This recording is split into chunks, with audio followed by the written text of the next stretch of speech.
Blue mountain நேயர்களுக்கு வணக்கம். பரபரப்பான அரசியல் சூழல்ல நம்மோடு யார் இருக்கு அப்படின்னு பாத்தீங்கன்னா, நெல்லை கிழக்கு மாவட்ட வர்த்தக அணி அமைப்பாளர் நெல்லை ஏஆர் ரகுமான் அவர்கள் தான் நம்மளோடு இருக்கிறாங்க. அவர்கிட்ட அரசியல் சம்பந்தமான பல கேள்விகள் இருக்குது. அதுக்கு என்ன விடையை கொடுக்குறாங்கன்னு பார்ப்போம். வணக்கம் சார். வணக்கம்.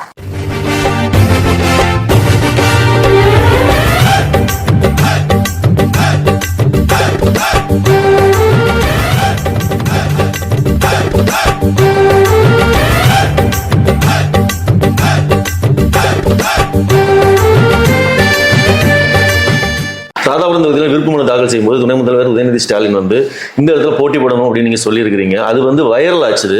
எதுக்காக இந்த தொகுதியில போட்டிடணும் அப்படின்னு நீங்க சொன்னீங்க? உதயநிதி ஸ்டாலின் அவர்கள் பார்த்தீங்கன்னா துணை முதல்வர், அது இல்லாமல் அவர் இளைஞர் அணி செயலாளராக இருக்காப்புல. அவரோட இம்ப்ரெஷன் தான் எங்களுக்கும். இன்னைக்கு பார்த்தீங்கன்னா மழை வெள்ளத்தில், சென்னையில் மழை வெள்ளத்தில் பார்த்தீங்கன்னா ஒரு ராவும் பகலமா தூங்கவே இல்லை. நானும் அவர் கூட பயணிச்சேன். அந்த இதில் 2 நாள் 3 நாள் அவர் தூங்காம ஒரு துணை முதல்வராக இருந்து மக்களுக்கு எந்த நேரம் உதவி, என்னனாலும் எப்போ எந்த நேரம் உணவு வேணாலும், நைட்டு எத்தனை மணினாலும் அதுக்கு உண்டான எல்லா செயல்பாடும் பண்ணி இன்னைக்கு அவரோட இம்ப்ரெஷன் தான் நாங்களும். அதே மாதிரி நான் இந்த ராதாபுரம் தொகுதியில் அவர் என்ன செயல்பாடு பண்ணார் மழை வெள்ளத்தில், அதே மாதிரி தான் நாங்களும் இந்த தொகுதியில் ராதாபுரம் தொகுதியில் கடந்த 3 ஆண்டுக்கு முன்னாடி பார்த்தீங்கன்னா பெரிய வெள்ளம். அந்த வெள்ளத்தில் அவரோட என்ன இம்ப்ரெஷன் நாங்கள் அதை இங்கே செயல்படுத்தணும். இந்த ராதாபுரம் தொகுதியில் பார்த்தீங்கன்னா அதிகப்படியான இளைஞர்கள் இருக்காங்க. அவங்களுக்கு விளையாட்டுக்கு ஊக்குவிக்கும் விதமாக பல்வேறு விளையாட்டுகளுக்காக வேண்டி எங்கள் அண்ணன் உதயநிதி அண்ணன் பார்த்தீங்கன்னா ராதாபுரம் தொகுதியில் என் சொந்த ஊர், ராதாபுரம் சொந்த ஊர் விஜயாபதியில் பார்த்தீங்கன்னா மிகப்பெரிய ஒரு ஸ்டேடியம் விளையாட்டு அரங்கத்தை ஒன்று கொண்டு வந்திருக்க 15 கோடி ரூபா மதிப்பில். அந்த விளையாட்டு அரங்கம் இப்போ வேலை நடந்துட்டு இருக்கு. இன்னும் ஒரு 6 மாசத்துல அது முடிஞ்சா இங்க இருக்க விளையாட்டு வீரர்களுக்கெல்லாம் அது ஒரு பெரிய ஒரு உற்சாகமான ஒரு இதா இருக்கும். அவர்கள் சர்வதேச அளவுல போய் விளையாடுறதுக்காக வேண்டி எங்க அண்ணன் இந்த மாதிரி பல்வேறு திட்டங்களை கொண்டு வந்து இளைஞருக்காக பல்வேறு திட்டங்களை கொண்டு வந்திருக்காப்புல. அதனாலதான் அண்ணனுக்கு இந்த ராதாபுரம் தொகுதியில விருப்பம் ஒண்ணு கேட்டேன். அண்ணன் இங்க நின்றாருன்னா அவர் குழந்தை முகத்தை பார்த்தாலே எதிராளி யாரு நின்றாலும் டெபாசிட் இழந்து தான் போவாங்க. அண்ணன் நிக்கிறது எனக்கு ரொம்ப ஆசை. ராதாபுரம் தொகுதியில அண்ணன் நிக்கணும்ட்டு. அண்ணன் நின்றா அந்த ராதாபுரம் தொகுதி இன்னும் செல்வ செழிப்போட இருக்கும். ராதாபுரம் தொகுதியில குடிநீர், சாலை, மின்சாரம் போன்ற அடிப்படை பிரச்சனைகள் இருக்குது. இதை சரி செய்ய நீங்க என்ன செய்ய போறீங்க? இந்த தொகுதியை பொறுத்த வரைக்கும் தண்ணீர் பிரச்சனை ஆரம்ப காலத்துல தண்ணீர் பிரச்சனை இருக்கதான் செஞ்சது. ஆனா இப்ப தலைவர் அவர்கள் பாத்தீங்கன்னா தாமிரபரணி கூட்டு குடிநீர் திட்டத்தின் மூலமா கிட்டத்தட்ட ஏறத்தாழ ஒரு 90% வேலைகள் முடிவடைந்தது. அதுல ஒரு சில ஊர்கள் விடுபட்டிருக்கு. அதுல கடற்கரை கிராமங்கள், சில கூத்தங்குழி, ஓவரி, இடுந்தகரை, கூடங்குளம், இப்படி சில கிராமங்கள் விடுபட்டிருக்கு. அதையும் நான் தலைவர்கிட்ட மனு கொடுத்துருக்கேன். தலைவர் இதையும் இந்த கூட்டு குடிநீர் திட்டத்தோட சேர்க்கணும்ட்டு. அதுக்கும் உண்டான முழு முயற்சி நான் எடுப்பேன். மக்களுக்காக வேண்டி குடிநீர் பிரச்சனைக்கு முதல் ஆளா நான் குரல் கொடுப்பேன். ஒரு சில இடத்துல சாலைகள் பழுதாகி தான் இருக்கு. அது எதனால பாத்தீங்கன்னா கனரக வாகனங்கள் இப்போ 10 டன்னு ஏற வண்டியில 50 டன் ஏற்றிட்டு போறாங்க. சில கல்கோலை ஓவர்லோடு போட்டு போறதுனால சில பகுதியில பாத்தீங்கன்னா ரோடு கொஞ்சம் டேமேஜா தான் இருக்கு. அதையும் நான் கண்டிப்பா முதல்வர் அவர்கள்ட்ட அந்த கோரிக்கையை வச்சு மக்களுக்காக இந்த கோரிக்கையை நிறைவேற்றுவேன் என்று உறுதிமொழி அளிக்கிறேன். ராதாபுரம் தொகுதி அப்படின்னாலே நடுநிலைவாதிகளுக்கு நினைவுக்கு வர்றது கல்குவாரி. இந்த கல்குவாரினால நிலத்தடி நீர் குறையுது. அதே மாதிரி மக்களுக்கு ஆஸ்மா நோய் வருது. இதை தடுக்கிறதுக்கு என்ன நடவடிக்கை? இதை குறைக்கிறதுக்கு ஏதாவது வழி இருக்குதா? ராதாபுரம் தொகுதியில் அதிகமான குவாரி அதிமுக ஆட்சியில் இருக்கும் போதே அந்த குவாரிகள் உருவாக்கப்பட்டது. இப்போ அந்த குவாரியில சில முதலாளிகள், கேரளால சேர்ந்த சில முதலாளிகள்லாம் பாத்தீங்கன்னா நிறைய பேர் இங்க குவாரி வச்சிருக்காங்க. உண்மையிலேயே பார்த்தீங்கன்னா ரொம்ப வருத்தம் தான். அது தலைவர் பார்வைக்கு நாங்கள் கண்டிப்பாக இந்த வாட்டி அதை கண்டிப்பாக கொண்டு போகிறோம். ஏன்னா மக்கள் நிறைய அதனால பிரச்சனைகள் சந்திக்கிறாங்க. நாங்களும் எவ்வளோ முயற்சி எடுத்து அதிகமான பாரங்கள் கொண்டு போகக்கூடாதுன்னு சொல்லி நிறைய வாட்டி மனு கொடுத்து இப்போ பார்த்தீங்கன்னா ஸ்கூல் டைமில் நேரங்களில் போகக்கூடாதுன்னு சொல்லி தடை பண்ணியிருக்கோம். இப்படி பல்வேறு விஷயங்களை அதை கொண்டு போயிட்டு இருக்கோம். சில பேர் இந்த கள்ள பாசு போலியா பாசு தயாரிச்சுலாம் கொண்டு போறாங்க கேரளாக்கு. இதுக்கு மக்கள் எதிர்ப்பு தெரிவிக்கிறாங்க. அந்த எதிர்ப்புக்கு நானும் அதை எதிர்ப்பாக தான் இருப்பேன். ஆஸ்துமா பிரச்சனை இருக்குது, ஒரு சில இடத்துல இருக்கிறது உண்மைதான் சார். அது நாங்க மறுக்கலாம் முடியாது. நான் முதல்வருக்கு நான் கண்டிப்பா இது சார்பா கடிதமும் எழுதியிருக்கேன். முதல்வர் நேரடியா பார்த்தாலும் தலைவர் அவர்களுக்கு நான் இது சம்பந்தமா முழு அறிக்கையும் சமர்ப்பித்து கண்டிப்பா இந்த ரகுமான் எந்த இடத்துலயும் உங்களுக்காக வேண்டி நான் கண்டிப்பா இருப்பேன். திசையமலை பஸ் டிப்போ இருக்கிற இடம் வந்து பள்ளிவாசலோட சொத்து. அந்த சொத்துல வந்து இப்போ பொது கழிப்பிடம் கட்டியிருக்கிறாங்க. ஆனா அது கோர்ட்டோட உத்தரவை மீறி உங்க கட்சி சார்ந்த சிலர் வந்து இந்த நடவடிக்கை எடுத்திருக்கிறாங்க. இதை ஏன் நீங்க ஒரு இஸ்லாமியரா இருந்து தட்டி கேட்கல? சார் அது உண்மைதான் சார். அது வந்து பாத்தீங்கன்னா 2023 கோர்ட் வந்து தீர்ப்பு கொடுத்துருச்சு. அந்த ஜமாத்து அது வக்போரிய சொத்தம் ஜமாத்துக்கு ஒப்படைங்க, அந்த டிப்போவை காலி பண்ணி கொடுத்துருங்க 40 நாள்னு சொல்லிட்டாங்க. இருந்தாலும் சில அரசியல்வாதிகள் மேல்முறையீடு போய் அந்த இஸ்லாமியர் சொத்து அதுல வந்து மிகப்பெரிய ஒரு மன வருத்தம்னா, அதுல வந்து அது ஒரு புனிதமான ஒரு இடம், இஸ்லாமியர்களோட இடம். அதுல வந்து ஒரு கழிப்பிடத்தை கட்டினது வந்து அவங்க அந்த மக்கள் யாரும் ஏத்துக்கல. ஆனாலும் அதை பத்தி அவங்க என்கிட்ட பேசிட்டு தான் இருக்காங்க. அதுக்கு நான் முதல்வர்கிட்ட கடிதம் கொடுத்துருக்கேன்.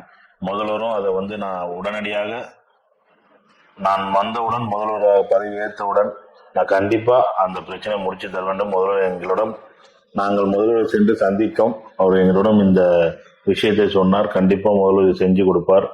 இஸ்லாமியர்கள் என்னைக்குமே திமுகவுக்கு உறுதுணையா தான் இருப்பாங்க. அதுல எந்த மாற்று கருத்துமே இல்லை.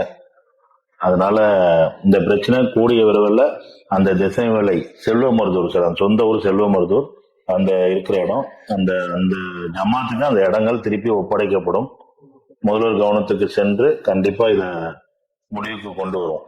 ராதாபுரம் தொகுதியில எங்களோட கருத்து கணிப்பின்படி உங்களோட வந்து ஒரு 20,000க்கு மேற்பட்ட இளைஞர்கள் வந்து பயணிக்கிறதாட்டு சொல்றாங்க. அது உண்மையா?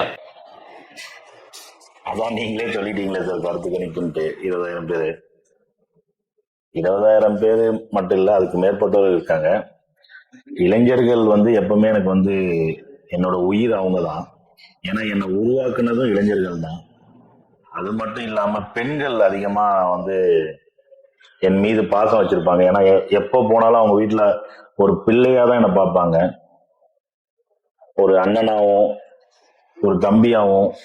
இந்த ராதாபுரம் தொகுதியில பாத்தீங்கன்னா நான் அவங்க வீட்டு பிள்ளையா தான் எப்பவுமே அவங்க நினைப்பாங்க.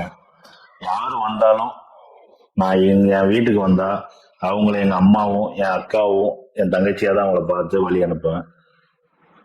அதே மாதிரி இளைஞர்களை பத்தி சொல்ல போனா ராதாபுரம் தொகுதியில அதிகமான இளைஞர்கள் வந்து என் மீது பாசம் வச்சிருக்காங்க. அதுவே எனக்கு ஒரு பெரிய ஒரு பலம். இளைஞர்கள் இருக்கிறது ஒரு பெரிய பலம். அது மட்டும் இல்லாமல் நிறைய இளைஞர்கள் மட்டும் இல்ல, நிறைய ஸ்கூல் பிள்ளைங்களும் என் மேல நிறைய பாசம் வச்சிருப்பாங்க. நீங்க வேணா போய் நிறைய ஸ்கூல்ல கேட்கலாம்.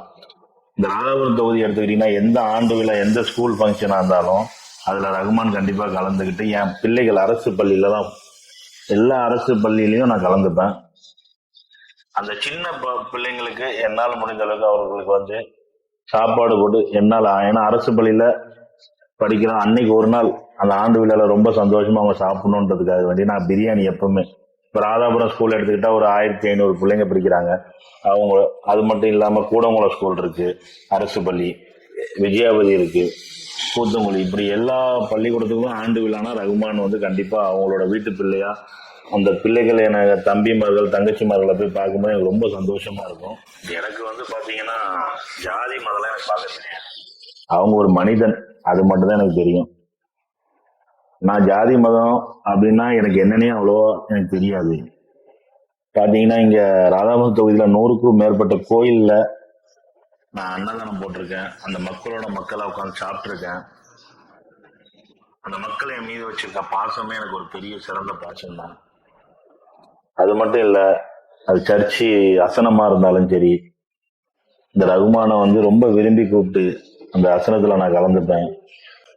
எந்த ஒரு கோயில் நிகழ்வுன்னு பாத்தீங்கன்னா எல்லாரும் சொல்லுவாங்க இந்த ரகுமான் வந்து முஸ்லீம் பொட்டு வைக்க மாட்டான்ட்டு. நான் வந்து அவங்களோட மதத்தை வந்து மதிக்கக்கூடியவன். அவங்க என்னை பொட்டு வைக்க வந்தாலும் எனக்கு பொட்டு வைங்க நான் சொல்லுவேன். அது அவங்களோட மதத்திற்குது. நான் அதுவும் இல்லாம பாத்தீங்கன்னா நான் ஒரு விஷயம் நான் உங்களுக்கு சொல்றேன். பக்ரீத் அன்னைக்கு நம்ம கூடங்குளம் கோயில் பிள்ளையார் கோயில்ல வந்து அன்னதானம் கொடுத்தேன் ஒரு 1000 பேருக்கு. அதுல பாத்தீங்கன்னா அன்னைக்கு எனக்கு பக்ரீத்து. அப்போ காலையில எங்க அம்மா வந்து இட்லியும் கறி குழம்பு வைக்கிறாங்க. சொல்றேன், இல்லம்மா நான் குடும்பம் கோயிலுக்கு போகணும், அதனால இன்னைக்கு கறி சாப்பிட்டு அப்படின்றேன். அப்ப எங்க அம்மா என்னை பார்த்து சிரிக்கிறாங்க. உண்மையிலே இதெல்லாம் ஏன்னா அந்த மதத்தை நம்ம மதிக்கணும். அந்த கோயிலுக்கு போகும்போது நம்ம கறி சாப்பிட்டு போகக்கூடாதுன்றது ஒரு அவங்களோட ஐதீகம். அதை நான் மதிப்பேன் எப்பவுமே. இந்த மக்களுக்கு வந்து அந்த ராதாபுரம் தொகுதியில நான் பிறந்ததை ரொம்ப சந்தோஷமா நினைக்கிறேன். ஏன்னா இந்த மக்கள் என் மேல அவ்வளவு பாசம் வச்சிருக்காங்க. மீனவர் சமுதாயமா இருக்கட்டும், அது எந்த சமுதாயமா இருக்கட்டும், என் மேல ரொம்ப பாசமா இருக்கக்கூடிய நான் இவ்வளவுக்குள்ள வளர்ந்த காரணம் இந்த மக்கள் என் மீது வைத்திருக்க நம்பிக்கை தான். நான் அவர்களுக்காக வேண்டி கடவுள்கிட்ட எப்பவுமே பிரார்த்தனை பண்ணுவேன். என் மக்கள் எப்பவுமே நல்லா இருக்கணும்ன்றதுக்காக தான் என்னோட பிரார்த்தனைகள் தினந்தோறும் இருக்கும். ராதாபுரம் தொகுதியில நிறைய இளைஞர்கள் இருக்காங்க, அவங்களுக்கான வேலை வாய்ப்பு அமைப்பதற்காக நீங்க என்ன திட்டம் வச்சிருக்கீங்க? ராதாபுரம் தொகுதியை பொறுத்த வரைக்கும் இளைஞர்கள், பல்வேறு இளைஞர்கள் இருக்காங்க. அதுக்கு பாத்தீங்கன்னா இங்க பாத்தீங்கன்னா ராதாபுரம் தொகுதியை பாத்தீங்கன்னா கூடங்குளம், அப்புறம் ஐஎஸ்ஆர்ஓ பனகுடியில இருக்கு. அதிகமான தொழிற்சாலைகள்ல வந்து கூடங்குளம், இது ராதாபுரம் தொகுதியில் அதிகமான தொழிற்சாலைகள் கிடையாது. இந்த கூடங்குளம் அணுமின் நிலையம், ஐஎஸ்ஆர்ஓ, இதுல பாத்தீங்கன்னா கூடங்குளத்துல பாத்தீங்கன்னா மத்திய அரசு என்னைக்குமே தமிழ்நாட்டு மக்களை என்னைக்கும் மதிக்கிறது இல்லை. அதுலயும் பாத்தீங்கன்னா இந்த கூடங்குளத்துல பாத்தீங்கன்னா மத்திய அரசு வேலைகள்ல நம்ம தொகுதியில இருந்து இவ்வளவு பேர் நாங்க எடுக்கணும்னு சொல்றோம். படித்த இளைஞர்களை வந்து எடுக்கணும்னு சொல்லிட்டு இருக்கோம். அவங்க என்ன பண்றாங்கன்னா, இங்க 100 வேலை வாய்ப்பு இருக்குன்னா அதை அறிக்கையா போடுறாங்க. அப்புறம் நம்ம அந்த வேலை வாய்ப்புக்காக இவங்க எக்ஸாம் எழுத வந்தா உடனே அது தடை பண்றாங்க, எக்ஸாம் இல்லைன்னு சொல்லி அனுப்புறாங்க. அப்புறம் அதை நாங்க முழுமையா விசாரிச்சு பார்த்தா இவங்க என்ன பண்றாங்கன்னா, இருந்து வெளியே இருந்து டிரான்ஸ்பர் ஆகி சில வட இந்தியர்களை இங்க போட்டுட்டு வட இந்தியால பாத்தீங்கன்னா அவங்க வேக்கண்ட போடுறாங்க.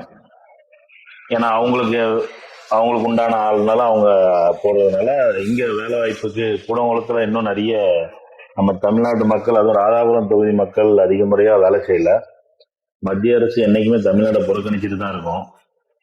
ஆனா என்னால முடிஞ்ச அளவு நான் இது சில தனியார் கம்பெனிகள் கூடங்குளம் அணுமின் நிலையத்துல கான்ட்ராக்ட் பேசிக்கல நிறைய பேரை என்னோட இளைஞர்களை சேர்த்திருக்கேன்.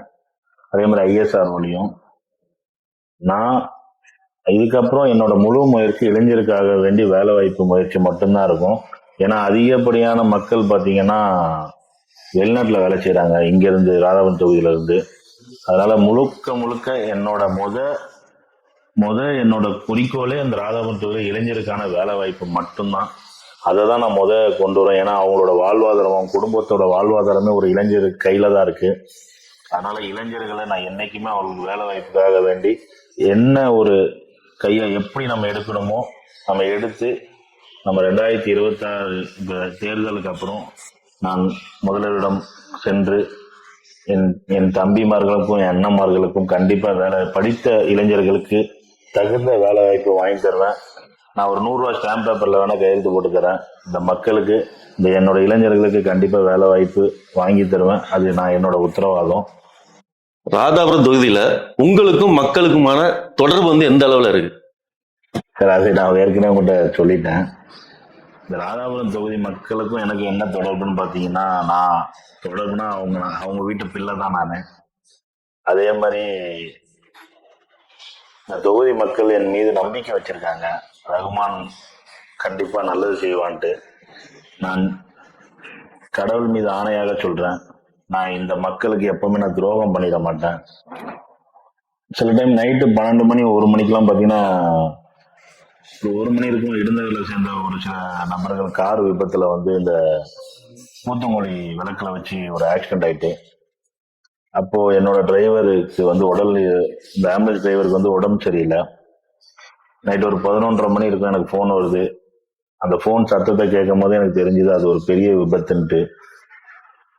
அந்த விபத்தை போய் பார்க்கும்போது நானே என்னோட ஆம்புலன்ஸை உடனே கொண்டு போய் அதுல மொத்தம் 6 பேர் பாதிக்கப்பட்டிருந்தாங்க. அதுல 2 பேர் மரணம் அடைஞ்சிட்டாங்க. மீதி இருக்க 4 உயிரை என்னால காப்பாற்ற முடிஞ்சது. அந்த அளவுக்கு எதனாலனா இந்த ஆம்புலன்ஸ், இந்த மக்களோட உயிர் எனக்கு ரொம்ப முக்கியம். நிறைய விபத்துகள் நடந்திருக்கு, அந்த விபத்துகள்ல நிறைய உயிரை காப்பாத்திருக்கோம். நாங்க 1000க்கும் மேற்பட்ட உயிர்களை காப்பாத்திருக்கோம். இந்த மக்கள் எல்லாருக்கும் அது தெரியும். நான் இந்த ஆம்புலன்ஸோட எதுக்காக வச்சிருக்கேன், ஒரு ரூபா காசு வாங்காம இந்த ஆம்புலன்ஸ் சேவையை நான் இது வரைக்கும் 4 வருஷமா நடத்திட்டு இருக்கேன். அதுவும் கலைஞர் அவர்களை நூற்றாண்டுக்காக வேண்டிதான் இந்த ஆம்புலன்ஸ் விட்டு, கலைஞர் மறைந்தாலும் அவர் நினைவுகள் மறையக்கூடாதுன்றதுதான் இந்த ஆம்புலன்ஸ் திட்டத்தை கொண்டு வந்து இந்த மக்களுக்கு பயன்படும்படி நான் இந்த திட்டத்தை தொடங்கினேன். அதே மாதிரி கழகத்தின் பேரை சொல்லி பல்வேறு நலத்திட்டங்கள், அது மருத்துவமா இருக்கட்டும், கல்வியா இருக்கட்டும், விளையாட்டா இருக்கட்டும், இப்படி மிக முக்கியமான அத்தியாவசியம் தண்ணீர். இந்த தொகுதிக்கு பாத்தீங்கன்னா கிட்டத்தட்ட என்னோட விஜயாதி கிராமத்துல நான் கிட்டத்தட்ட ஒரு 28 ஆழ்துளை கிணறு அமைச்சு மக்களுக்கு வந்து தண்ணீர் பயன்படும்படி பண்ணியிருக்கேன். அதே மாதிரி கோடை டைம்ல பாத்தீங்கன்னா வீட்டுக்கு 2 குடம் வச்சு ஆர்ஓ பிளான்ட் போட்டு இந்த மக்களுக்கு வந்து தண்ணீர் கொடுத்துருக்கேன். அதனாலதான் அவங்களுக்கு எனக்கு ஒரு நெருக்கமான ஒரு உறவு. ஒரு வீட்டில் தண்ணி வாங்கி குடிச்சா அந்த மக்கள் அந்த தாகத்தை நம்ம மறக்க மாட்டோம். அதே மாதிரி என் மக்களும் என்ன மறக்க மாட்டாங்க. நிறைய திட்டங்கள் கழகத்தின் பேர்ல, தலைவர் அவர்கள், முதலமைச்சர் அவர்கள் பேர்ல எவ்வளவு விளையாட்டு போட்டிகள். அது மட்டும் இல்ல, முதல்வர் அவர்கள் பிறந்த நாளில் அனைத்து இந்த ராதாபுரம் தொகுதியில் இருக்க அனைத்து அரசு பள்ளியிலும் நான் உணவு வழங்கி மகிழ்வேன். தலைவர் அவர்கள் திட்டங்கள் ஏராளம். எங்களால் முடிந்த அளவுக்கு, இந்த ரகுமானால் முடிந்த அளவுக்கு நாங்களும் நலத்திட்டம் தலைவர் பேர்ல நாங்களும் செஞ்சிட்டு இருக்கோம். புரட்சியாளர் அம்பேத்கர் பிறந்தநாளை வந்து யாருமே கொண்டாடாத அளவுக்கு மிக பிரம்மாண்டமா உங்க இளைஞர்களை வச்சு நீங்க கொண்டாடுனீங்க. இளைஞர்கள் வந்து அப்பதான் நீங்க வெளி உலகம் காமிச்சீங்க. அதை பத்தி சொல்லுங்களேன். புரட்சியாளர் அம்பேத்கர் வந்து எனக்கு ரொம்ப பிடித்த மனிதர். அவரை பத்தி 2 வரியில சொல்லணும்னா, நம்ம எப்படி வண்டியை ஓட்ட வேண்டும், எப்படி வாழ்க்கையை ஓட்ட வேண்டும், இந்த சட்டம் ஆக்கியதே அம்பேத்கர் தான். அவரோட பிறந்த நாள் மட்டும் இல்ல, நான் பல தலைவர்கள் பிறந்த நாளை கொண்டாடி இருக்கேன். அப்படி பட்சத்துல இளைஞர்கள் அன்னைக்கு கூடினது எல்லாருமே ரகுமானுக்காக கூடினாங்கன்னாங்க. நான் அதை எப்பவுமே சொல்ல மாட்டேன். அது அம்பேத்கருக்காக கூடின கூட்டம். இளைஞர்களை நான் வழி நடத்தி கொண்டேன். அம்பேத்கர் இப்படிலாம் பண்ணியிருக்காரு. ஒரு கிராமமா போய் அம்பேத்கரை பத்தி சொல்லி, தம்பி நம்ம எந்த தலைவர் அம்பேத்கரை நம்ம பிறந்தநாள் மிகப்பெரிய அளவு கொண்டாடணும்னு சொல்லி 5000க்கும் மேற்பட்ட இளைஞர்கள் வந்து அங்க இந்த வள்ளியூர், ராதாபுரம், பணக்குடி இப்படி பல்வேறு பகுதியில வந்து கூடினாங்க. இளைஞர்களை வெளிப்படுத்தல, அவங்க இளைஞர்களா நம்ம சொல்லுக்காக வந்தாங்க, அம்பேத்கருக்காக வந்தாங்க. அது மட்டும் இல்ல, காமராஜர் பிறந்தநாள். காமராஜரை பத்தி சொல்ல வேண்டாம். இன்னைக்கு கல்வியில ஒரு பெரிய ஒரு தலைவர்னா அது காமராஜர் தான். இன்னைக்கு மதிய உணவு திட்டம், எந்த பிள்ளைங்க வந்து ஸ்கூலுக்கு சாப்பிடாம இருக்க, எந்த பிள்ளைங்க சாப்பிடாம இருக்கக்கூடாதுன்ற நினைத்தது காமராஜர் ஐயா. அந்த ஐயாவோட பிறந்தநாளை கூடங்குளத்துல மிக பிரம்மாண்டமா நாங்க கொண்டாடினோம். அங்கேயும் பெண்கள், இளைஞர்கள் கிட்டத்தட்ட அங்கேயும் ஒரு 3000-4000 பெண்கள், இளைஞர்கள் வந்தாங்க. எப்படி காமராஜர் மதிய உணவு திட்டத்தை கொண்டு வந்தாரோ, நம் முதல்வர் அவர்கள் காலை உணவு திட்டம். இன்னைக்கு குழந்தைங்கலாம் காலையில சாப்பிடுறது, நானும் சில டைம் இந்த ஸ்கூலுக்குலாம் போவேன், அங்கன்வாடி இந்த மாதிரி அவங்க மகிழ்ந்து சாப்பிடும் போது, அந்த நான் முதல்ல நான் எந்த திட்டமுக்கும் நான் சொல்ல மாட்டேன், இந்த காலை உணவு திட்டத்துக்கு என் முதல்வருக்கு நான் ரொம்ப நன்றியை தெரிவிச்சுக்கிறேன்.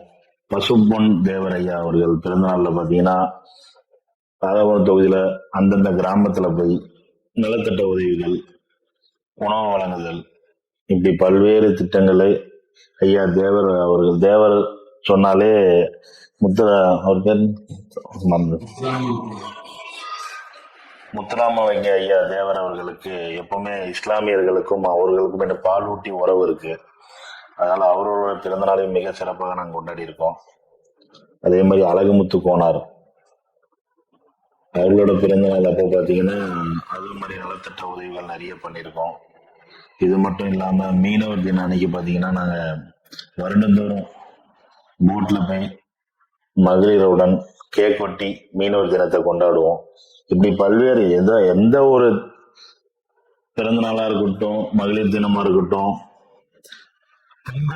பொங்கல் விழாவை பார்த்தீங்கன்னா இதுவரைக்கும் ராதாபுரம் தொகுதியில சமத்துவ பொங்கல் இந்த அளவுக்கு பெரிய அளவுல நடக்கும் நானே நினைத்து பார்க்காத அளவுக்கு மக்கள் கூடினாங்க. 4000-5000 பேர் விளையாட்டு போட்டி ராதாபுரம் ஸ்கூல்ல வச்சு நடக்குது.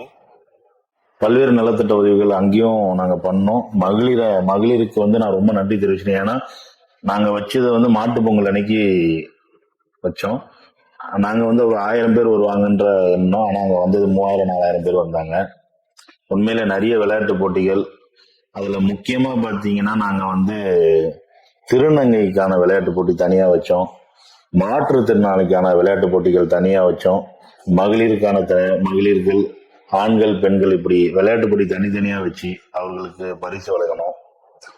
இதுல எனக்கு ரொம்ப பிடிச்சது என்னன்னா மாற்றுத்திறனாளிகள் வந்தது கிட்டத்தட்ட ஒரு 100 பேர் வந்தாங்க. அவங்க அந்த இடத்துல விளையாடும் போது ரொம்ப சந்தோஷமா இருந்துச்சு எனக்கு அதை பார்க்கும்போது. வருடம் பொங்கல் விழாவை இன்னும் சிறப்பாக கொண்டாடணுன்ற அதை பார்த்ததுக்கு அப்புறம் பெரிய ஆசை ஒண்ணு. அது மட்டும் இல்லாம மாற்றுத்திறனாளிக்கான குலுக்கல் பரிசுலாம் வச்சோம்.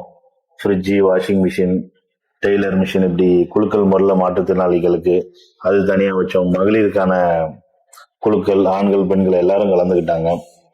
இப்படி மக்கள் என் மீது ரொம்ப நம்பிக்கை வச்சிருப்பாங்க. ஏன்னா சில குழுக்கள் நடக்கும், அது அவங்களே அவங்க பேரை போட்டு எடுத்துருவாங்க, நம்ம அந்த மாதிரிலாம் இருக்கும். இந்த ரகுமான் நியாயமா பண்ணி இப்படி காமராஜர் பிறந்தநாள் அப்ப கூட முதல் பரிசு பெண்களுக்காக வேண்டிய ஸ்கூட்டி, பைக் வச்சோம். அப்புறம் அதுவும் அந்த மாதிரி வச்சிருக்கோம். இந்த மாதிரி நிறைய நிறைய நலத்திட்டங்கள் பண்ணனால என் மீது மக்கள் ரொம்ப நம்பிக்கை வச்சிருப்பாங்க. கடந்த 5 ஆண்டுகள் முதல்வரோட செயல்பாடு சாமானியான நீங்க எப்படி பாக்குறீங்க? அவரோட திட்டங்கள்லாம் என்ன மாதிரி இருந்தது? அது எந்த மாதிரியான மக்களுக்கு சென்றடைஞ்சது அப்படிங்கறத பத்தி சொல்லுங்க. அவர் திட்டங்களை சொல்ல போனா அடிக்கிட்டே போலாம். அதுல எனக்கு ரொம்ப பிடிச்ச விஷயம் என்னன்னா மகளிருக்கான உரிமை தொகை. அத அதிமுக விமர்சிச்சு அதெல்லாம் கொடுக்க முடியாது, 1000 ரூபாய் கொடுக்க முடியாதுன்னு சொல்லி விமர்சிச்சு.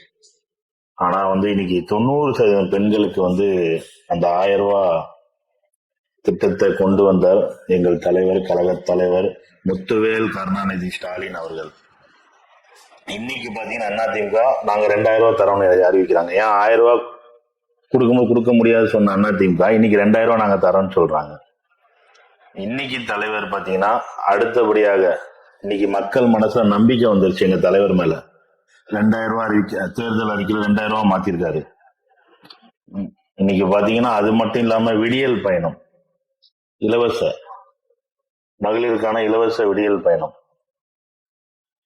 அது பாத்தீங்கன்னா இன்னைக்கு நிறைய மக்கள் இன்னைக்கு நான் இங்க எடுத்துட்டீங்கன்னா ராதாபுரத்தை எடுத்தீங்கன்னா ரொம்ப ஏழ்மையானவர்கள் தான் அதிகமா இருப்பாங்க. பஸ் பிரயாணம் தான் அவங்களுக்கு. இன்னைக்கு இங்க இருந்து நாகர்கோவில் போனாலும் ஹாஸ்பிட்டல் போனாலும் பெரிய அளவுக்குலாம் இங்க பணம் வசதி உள்ள ஆட்கள்லாம் கிடையாது இந்த ராதாபுரம் தொகுதியில. அவங்களுக்கு இந்த திட்டம் ரொம்ப பயன்படுது. பாத்தீங்கன்னா இங்க இருந்து ஹாஸ்பிட்டலுக்கு போறாங்க, அங்க இருந்து ரிட்டர்ன் வராங்க, இப்படி இலவசமா கொடுத்தது இது ரொம்ப மிகப்பெரிய திட்டம். அதுக்கப்புறம் கல்வி உதவித்தொகை, இதுல இன்னைக்கு உள்ள படித்த பட்டதாரிகளுக்கு இப்படி பல்வேறு தலைவர் அவர்கள் திட்டங்களை அடிக்கடி திட்டங்கள் ஏராளம் சொல்லலாம். அதை சொல்லி முடிக்கிறதுக்கே நம்ம 2 நாள் ஆகும் தலைவரோட திட்டங்களை. இப்படி மக்களுக்கு மக்களுக்காக உழைத்து கொண்டு இருக்க ஒரே தலைவர் எங்க தளபதி நிரந்தர முதல்வர் முத்துவேல் கருணாநிதி ஸ்டாலின் அவர்களுக்கு நான் இந்த திட்டங்களை கொடுத்ததுக்கு ரொம்ப நன்றி தெரிவிச்சு. கடலோர மக்களின் வாழ்வாதாரத்தை காப்பாற்றுவதற்கு உங்கள்ட்ட என்ன புதிய திட்டம்? நான் இருக்கிறதே மீனவர் கிராமத்துல தான் இருக்கேன், விஜயாபதி என்ற ஊரு. இது பக்கத்துல பாத்தீங்கன்னா கூட்டப்பள்ளியில இருந்து பெரியதளா வரைக்கும் மீனவர் கிராமம் தான். கிட்டத்தட்ட சுமார் ஒரு 25,000 மீனவர்கள் இங்க இருக்காங்க இந்த தொகுதியில. அதுலயும் இங்க பாத்தீங்கன்னா இருக்கிறதுலே பெரிய மீனவர் கிராமம்னு பார்த்தா இடுநகரை தான். அது இடுநகர பக்கத்துல நம்ம ஒரு துறைமுகம் கொண்டு வரணும்ன்றது ஒரு எல்லாரோட ஆசை அது. ஏன்னா இங்க பாத்தீங்கன்னா எதனால இதுனா இப்ப அவங்க கரை தொழில் தான் பண்ணிட்டு இருந்தாங்க. இந்த கூடங்குளம் பிளான்ட் வந்ததுக்கு அப்புறம் அங்க உள்ள அந்த கழிவுகளை, அந்த வெந்நி, அந்த சுடு தண்ணியை கடல்ல கொண்டு விடுறதுனால அங்க கரையில உள்ள மீன்கள் எல்லாமே ஆழ்கடலுக்கு போயிடுது. ஏன்னா மீன் தொழில் சுத்தமா அவங்களுக்கு இப்ப கிடையாது. இந்த மாசம்லாம் அவங்களுக்கு நல்லா மீன் தொழில் படக்கூடிய மாசம் தான். ஆனா இந்த கூடங்குளம் அணு உலையனால அவங்களுக்கு அதனால மீன் பிடிக்க மீன் கரையில இல்ல கடல்ல ஆழ்கடலுக்கு போயிட்டு. இப்போ பாத்தீங்கன்னா கன்னியாகுமரி மாவட்டத்திலயும் ஹார்பர் இருக்கு, தூத்துக்குடி மாவட்டத்திலயும் ஹார்பர் இருக்கு.